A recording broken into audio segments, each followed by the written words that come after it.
السلام علیکم ورحمۃ اللہ۔ الحمد للہ وکفا وسلام علی من لا نبی بعد۔ اللہ مہربان کے فضل و کرم سے ہمارا آج کا سبق سورۃ التوبہ کی آیت نمبر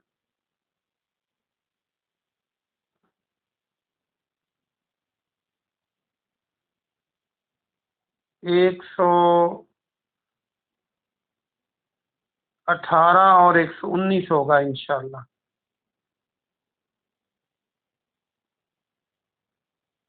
ایک سو انیس اور 120۔ اعوذ باللہ من الشیطان الرجیم، بسم اللہ الرحمن الرحیم۔ یا ایھا الذین آمنوا اتقوا اللہ وکونوا مع الصادقین۔ یا ایھا الذین، اے لوگو، آمنو جو ایمان لائے ہو، اتقوا اللہ، اللہ سے ڈرو۔ اتقا جو ہے یہ تقوی آپ نے بار بار پڑھا ہے، تو یہ وہی لفظ ہے، ڈرنا، پرہیزگاری اختیار کرنا۔ اے ایمان والو، اللہ سے ڈرو، وَكُونُوا، اور ہو جاؤ۔ کونو جو ہے یہ کانا، کن، فیکون، یہ بھی آپ بہت بار پڑھ چکے۔ اور ہو جاؤ مع الصادقین، سچ بولنے والوں کے ساتھ۔ صادق سچ بولنے والے کو کہتے ہیں۔ پیارے نبی صلی اللہ علیہ وسلم کو لوگ نبوت کے اعلان سے پہلے بھی صادق اور امین کہتے تھے۔ صادق، صدیق، یہ لفظ بن سکتے ہیں، سچ بولنے والا، سچا۔ با محاورہ ترجمہ دیکھیے، اے ایمان والو، اللہ سے ڈرو اور سچ بولنے والوں کے ساتھ ہو جاؤ۔ ما کانا، نہیں تھا، لأہل المدینتی، اہل مدینہ کو۔ یہ اہل آج کل بھی ہم کہتے ہیں اردو میں، جیسے اہل مکہ، اہل مدینہ، اہل پاکستان۔ ومن، اور جو، حولہم، ان کے ارد گرد ہیں۔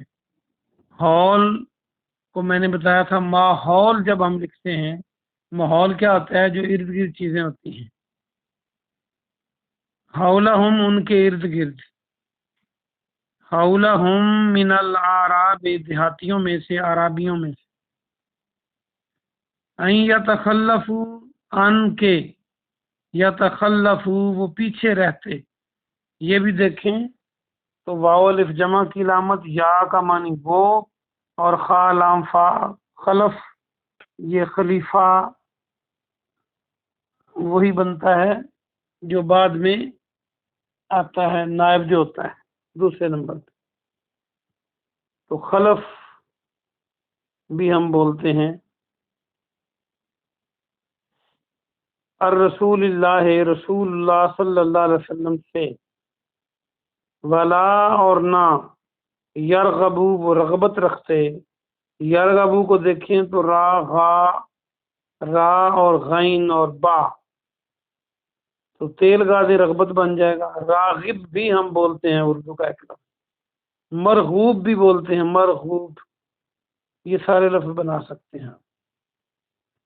بِأَنفُسِهِمْ، اپنی جانوں سے۔ عن نفسہ، اس کی جان سے۔ کس کی؟ پیغمبر کی جان سے۔